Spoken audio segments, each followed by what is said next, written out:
28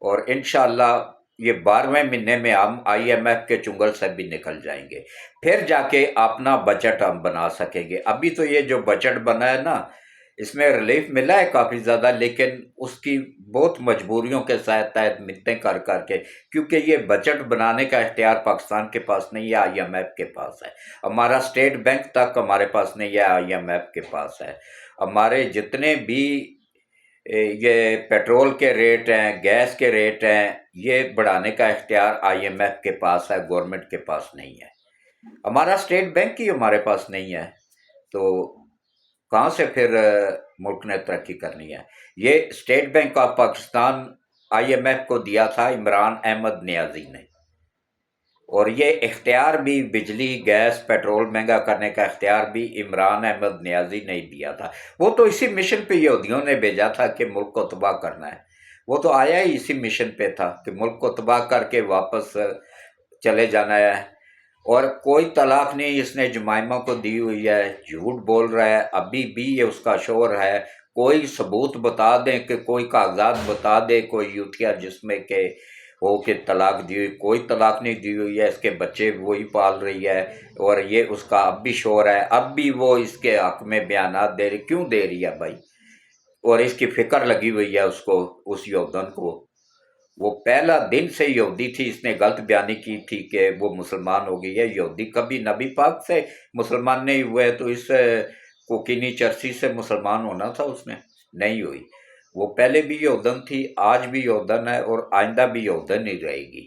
اور اس کے بچے خود یہودی بن چکے ہوئے ہیں، اس کی ایک بیٹی کرسچن بن چکی ہے، باقی بیٹے دونوں یہودی بن چکے ہیں۔